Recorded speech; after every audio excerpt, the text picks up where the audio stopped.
আসসালামু আলাইকুম ওয়া রাহমাতুল্লাহ। প্রিয় দর্শক, আপনাদের সবাইকে স্বাগতম আমাদের আজকের ভিডিওতে। আজ আমরা কোরআনের এক গুরুত্বপূর্ণ ঘটনা নিয়ে আলোচনা করব, যা যুগ যুগ ধরে নানা কাহিনীর মধ্য দিয়ে প্রবাহিত হয়েছে।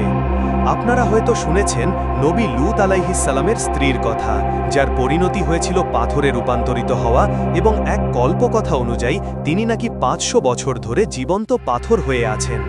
কিন্তু এই চমকপ্রদ কাহিনীর সত্যতা কতটুকু? ইসলাম কি বলে, কোরআন কি বার্তা দেয়?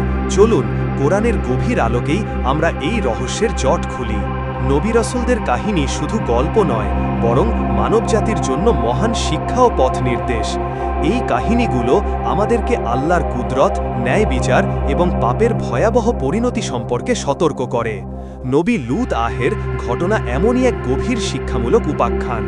তিনি এক সীমালঙ্ঘনকারী জাতির কাছে প্রেরিত হয়েছিলেন, যারা এমন জঘন্য পাপে লিপ্ত ছিল যা পৃথিবীর ইতিহাসে পূর্বে কেউ করেনি। এই জাতির পরিণতি ছিল ভয়াবহ, এবং সেই ভয়াবহ পরিণতি থেকে বাদ যায়নি নবী লূত আহের নিজের স্ত্রীও। কিন্তু তার স্ত্রীর পরিণতি ঠিক কেমন ছিল? জীবন্ত পাথর হয়ে 500 বছর, এই ধারণার ভিত্তি কি? আমরা সরাসরি কোরআনের বাণীতে ফিরে যাব। প্রথমে সংক্ষেপে জেনে নেওয়া যাক নবী লূত আহের জাতি সম্পর্কে। তিনি সাদম ও গুমরা নামক নগরীর অধিবাসীদের কাছে প্রেরিত হয়েছিলেন। এই জাতির প্রধান পাপ ছিল সমকামিতা, যা ছিল ফাহিশা বা চরম অশ্লীলতা। তারা প্রকাশ্যে এই ঘৃণ্য কর্মে লিপ্ত হতো এবং নবী লূত আহের বারবার সতর্কবাণী প্রত্যাখ্যান করত। তারা আল্লাহর নির্দেশের অবাধ্যতা করছিল এবং ন্যায়ের পথে ফিরে আসার কোনো ইচ্ছাই তাদের ছিল না। অবশেষে আল্লাহর শাস্তি তাদের ওপর নেমে আসার সিদ্ধান্ত হয়। এই ভয়াবহ সময়ে নবী লূত আহের নিজের স্ত্রী, যার নাম হাদিস বা তাফসির গ্রন্থাবলীতে ওয়ালিয়া অথবা আয়লা বলে উল্লেখ করা হয়, এক অদ্ভুত ভূমিকা পালন করে। যদিও তিনি একজন নবীর ঘরে বাস করতেন, তবুও তার অন্তর ছিল কুফরি ও অবাধ্যতায় পূর্ণ। তিনি তার জাতির পাপকে সমর্থন করতেন এবং স্বামীর দাওয়াতের প্রতি বিশ্বাস স্থাপন করেননি। এমনকি তিনি ফেরেশতাদের আগমন সম্পর্কে শত্রুদের কাছে খবর পৌঁছে দিয়েছিলেন, যা ছিল এক প্রকার বিশ্বাসঘাতকতা। আল্লাহ তাআলা পবিত্র কোরআনে সূরা তাহরিমের 10 নম্বর আয়াতে নবী লূত আহের স্ত্রীর উদাহরণ দিয়েছেন, যেখানে তিনি বলেছেন, ضرب الله مثلا للذين كفروا امرأة نوح وامرأة لوط كانتا تحت عبدين من عبادنا صالحين فخانتاهما فلم يغنيا عنهما من الله شيئا وقيل ادخلا النار مع الداخلين। আল্লাহ কাফেরদের জন্য নূহ ও লূতের স্ত্রীর দৃষ্টান্ত দিয়েছেন। তারা আমার বান্দাদের মধ্যে দুজন সৎকর্মপরায়ণ বান্দার অধীনে ছিল, অতঃপর তারা উভয়ে তাদের সাথে বিশ্বাসঘাতকতা করেছে। ফলে নূহ ও লূত তাদের কোনো কাজে আসেনি আল্লাহর শাস্তি থেকে রক্ষা করার ব্যাপারে।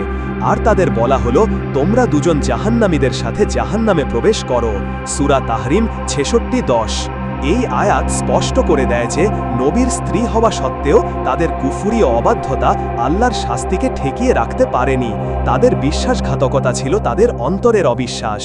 কোরআনের আলোকে নবী লূত আহের স্ত্রীর পরিণতি ও জীবন্ত পাথর মিথ্যার বিশ্লেষণ। Lot's wife's fate in Quran and the living stone myth analysis. নবী লূত এবং তার মুমিন পরিবারকে যখন শহর ছেড়ে চলে যাওয়ার নির্দেশ দেওয়া হয়, তখন তাকে বিশেষভাবে নির্দেশ দেওয়া হয়েছিল যেন কেউ পেছনে ফিরে না তাকায়। কিন্তু তার স্ত্রী এই নির্দেশ অমান্য করেন। আল্লাহ কোরআনে তার পরিণতি সম্পর্কে স্পষ্টভাবে বলেছেন। আসুন আমরা সূরা আল হিজরের 59-60 নম্বর আয়াত দেখি। ইল্লা আলা লুতিন ইন্না লামুনাজ্জিহুম আজমাইন ইল্লা ইমরাআতাহু কদ্দারনা ইন্নাহা লামিনাল গাবিরিন। লূতের পরিবারবর্গ ব্যতীত আমরা তাদের সবাইকে অবশ্যই রক্ষা করব, তবে তার স্ত্রী ছাড়া, যার ব্যাপারে আমরা সিদ্ধান্ত নিয়েছি যে সে অবশ্যই পেছনে অবস্থানকারীদের অন্তর্ভুক্ত হবে। সূরা আল হিজর 15:60। এখানে আল গাবিরিন শব্দের অর্থ হল পেছনে অবস্থানকারী বা ধ্বংসপ্রাপ্তদের অন্তর্ভুক্ত, অর্থাৎ সে রক্ষা পাওয়ার সুযোগ পায়নি, বরং ধ্বংসপ্রাপ্তদের সাথেই তার পরিণতি হয়েছিল। একইভাবে সূরা আশ-শুআরায়ের 170 থেকে 172 নম্বর আয়াতে বলা হয়েছে, ফানাজ্জাইনাহু ওয়া আহলাহু আজমাইন ইল্লা আজুজাম ফিল গাবিরিন।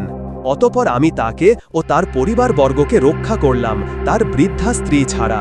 সে ছিল পেছনে অবস্থানকারীদের অন্তর্ভুক্ত। কোরআনের এই আয়াতগুলোতে স্পষ্টভাবে উল্লেখ আছে যে নবী লূত আহের স্ত্রীকে ধ্বংসপ্রাপ্ত জাতির সাথেই রেখে দেওয়া হয়েছিল।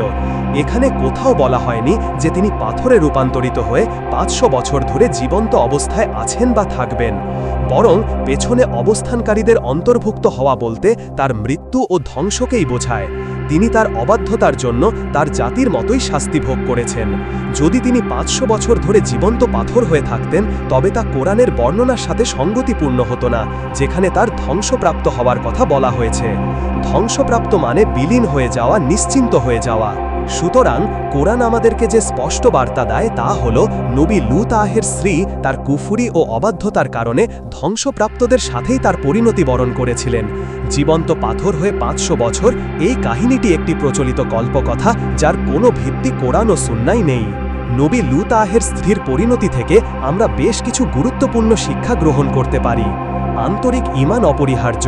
শুধু কোনো নেককার ব্যক্তির সাথে সম্পর্ক থাকলেই মুক্তি পাওয়া যায় না। নবী রাসূলদের স্ত্রী হওয়া সত্ত্বেও ঈমান না থাকলে আল্লাহর শাস্তি থেকে রক্ষা পাওয়া সম্ভব নয়। পরিবারের মধ্যে বিভেদ। এই ঘটনা প্রমাণ করে যে ঈমান এবং কুফুরের সম্পর্ক রক্ত বা পারিবারিক সম্পর্কের চেয়েও শক্তিশালী। একজন মুমিনের জন্য আল্লাহর নির্দেশই সর্বাগ্রে। আল্লাহর ন্যায় বিচার। আল্লাহ ন্যায় বিচারক। কেউ তার সীমা লঙ্ঘন করলে তার শাস্তি থেকে কেউ রেহাই পাবে না, সে যত বড় বা যত সম্মানিত পরিবারের সদস্যই হোক না কেন। অবাধ্যতার পরিণতি। নবী রাসূলদের কথা অমান্য করা, সত্যকে প্রত্যাখ্যান করা এবং পাপাচারে লিপ্ত থাকার ভয়াবহ পরিণতি সম্পর্কে এই ঘটনা আমাদের সতর্ক করে।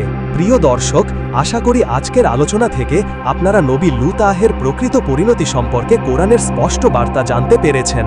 মিথ্যা ও বানোয়াট কাহিনী পরিহার করে কোরআন ও সুন্নাহর দিকে ফিরে আসাই আমাদের কর্তব্য।